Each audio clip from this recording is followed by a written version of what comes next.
Hey, welcome back. Now we're on to lesson two, the two-step, 2-minute setup process. The goal of this process is to simply make it inevitable that we overcome procrastination. And in doing so, we set some time constraints. We're going to give ourselves no more than 30 minutes to find our scene.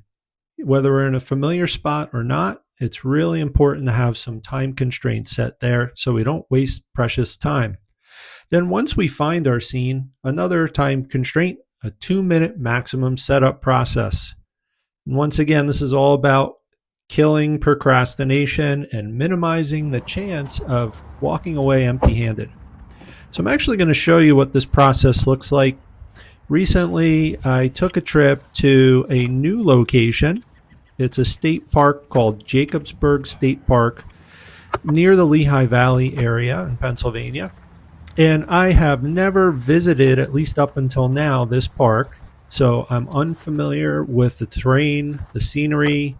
I haven't had a chance to really study any of the information that's available to us about the scenes other than looking at a map and understanding that there are some trails, there are some opportunities to view some water on occasion. So I'm going to explore this new area and I'm going to use this very same process to make sure that I get a chance to complete a painting on site here. And as a matter of fact, I'm doing so in the midst of a busy day. I got here early. I'm close to where I'll be attending an appointment that I have scheduled. And I'm really taking a little bit of a risk here because, once again, it's unfamiliar territory for me. So I'm going to spend the next 10 to 30 minutes searching for a scene that I think might help me produce a half decent painting. That's the goal here. And I'm seeing a lot of beautiful scenery already. And as a matter of fact, in hindsight, I might have been better off stopping in one of these spots close to the parking lot. These trails that have a little bit of grass and a little bit of dirt exposed, and also the high contrast that we're seeing at the edges of the pathway and on the shadow side of the trees could lend themselves all to a wonderful painting. Might even be able to sneak in that little shadow that I'm casting as I walk down the trail. But in any event, I do eventually get to a spot well within my 30-minute time limit. So don't worry, you're not going to listen to me kind of talk about this process for too long. But I just want to show you, I want to give you real time, real feel for what this exploration process is like. Once again, I'm in a new spot, so I'm unfamiliar. I do have a slight concern in the back of my mind that I may have taken a wrong turn, but I'm going to keep venturing on here and see if I can find a compelling scene. Now, in the next lesson, in lesson 3, we'll go into some formats that we learn when we study Edgar Payne's work within his seminal book, The Composition of Outdoor Painting. There are some scenes that include structures and formats that just tend to make for a more compelling painting. And I usually have at least part of my mind working on looking for those sorts of scenes. And trails like this one often will lend themselves to a couple of those formats, including the radiating line format, the S-curve, and those are types of scenes that are just classic scenes that we'll see many, many paintings throughout history that have been made using those formats. And looks like there's some wildlife. I think that's actually a horse track, so livestock. And there are some farms in the area. Definitely wouldn't have enough time to render a scene including, a horse. Equine art is not my specialty. So we'll continue on here. And once again, here's some good scenes that I could paint. And it's always a good rule of thumb. Make sure that you look back. When you are exploring and looking for a scene to paint, I can't tell you the number of times where I've been pleasantly surprised to find a beautiful scene that I wanted to paint just by turning around and looking back. And sometimes we'll miss a scene that could be a lovely painting as we walk through it.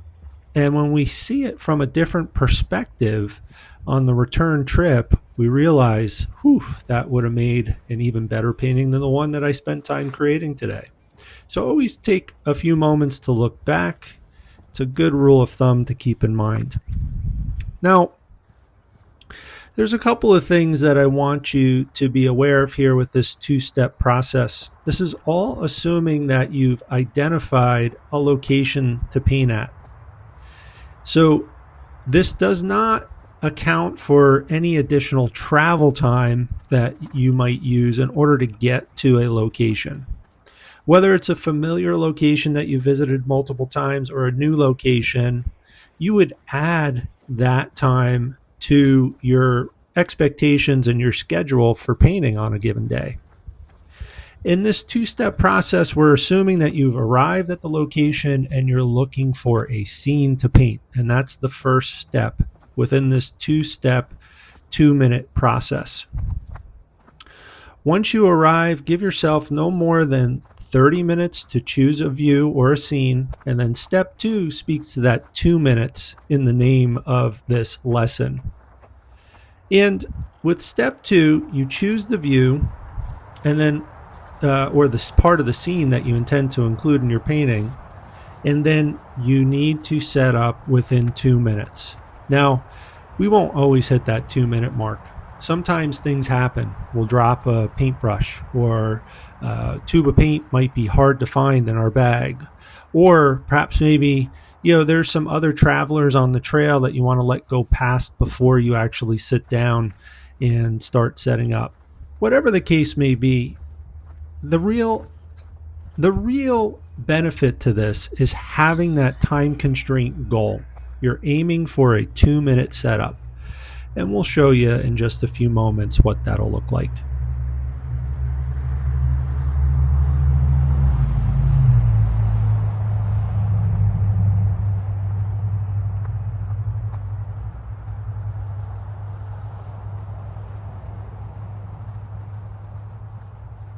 So I thought it might be helpful to show you the finished painting that I'll complete as a result of this session today. Here it is. This is the little mini plein air mint tin painting that I'll create today. As you'll see, the light will change quite a bit. I arrived here pretty early, so the sun was low, and as it rises up in the sky, we get some nice cast shadows falling across the pathway. And that'll do a number of things for us. It makes the painting more interesting, makes it a little bit more challenging too sometimes, because those will move pretty quickly here in early spring with the sun moving across the sky pretty quickly. So in any event, there's the scene. I've found it. It took me maybe about 8 minutes or so to get to this spot. And I'm going to double back here in just a second, realizing that there's really no difference to the terrain up ahead. And I want to make sure that I get myself in a position where I can crop the scene so it's interesting, it's compelling, and we have a nice little curve, a little bend in the path.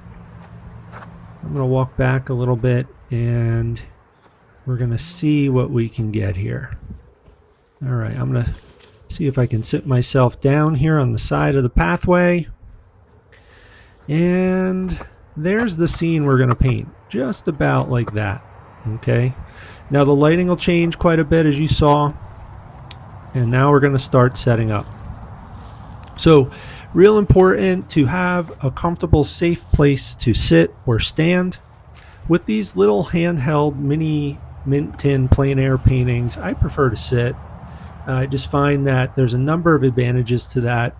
The types of formats with the designs that we'll use, or the design stems that we'll use typically for this little miniature format, oftentimes I find it's easier to get the illusion of three-dimensionality a little bit better with these paintings, completed a little bit more effectively with these paintings when I'm closer to the ground plane. It also helps avoid any issues that might come about as a result of standing in one spot for a long time, holding the the handheld easel in kind of an awkward position. We don't want any frozen shoulders or back problems to arise from this.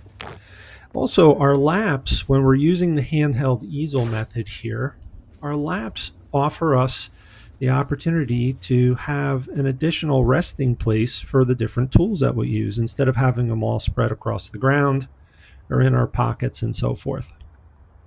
So you can see I'm setting up. I'm going to try and do this within 2 minutes. We'll run a little bit long here, but we have our little handheld mint tin, easy for me to say, plein air easel, and I'm resting it on my shot cloth. I've already lined what's going to be the palette or the bottom part of the mint tin, and I'm wetting it with my dollar store spray bottle. And then once I get that done, I'm going to go ahead and start laying down the paints in my palette. I'm going to start out with a little 5-color palette, not including titanium white. And we'll get into a little bit more about the palette in our next session. However, for now, we just want to show you the setup and how the 2-minute setup works within the 2-step 2-minute rule. So we'll go ahead and get the paint down on the palette, and we'll get started here in just a moment. A little bit longer than 2 minutes, but it was a really cold day and I could barely feel my fingers. In addition to that, I carried a lot of extra paint with me because, as mentioned, I was less familiar with this topography, with this park. I was unsure of what it was I was going to paint, so I wanted to be prepared to modify my palette if need be. So that made it so that it took a little longer to find the colors that I was laying out on my palette this day. In any event, hope you're enjoying this course so far. We have a little ways to go, as we have 7 total courses to take you through, plus some bonus content. I also want to encourage you to check out my YouTube channel. It's called Paint and Draw with Tom. I regularly post plein air painting adventures, many of which are within the realm of these mini mint tin plein air paintings.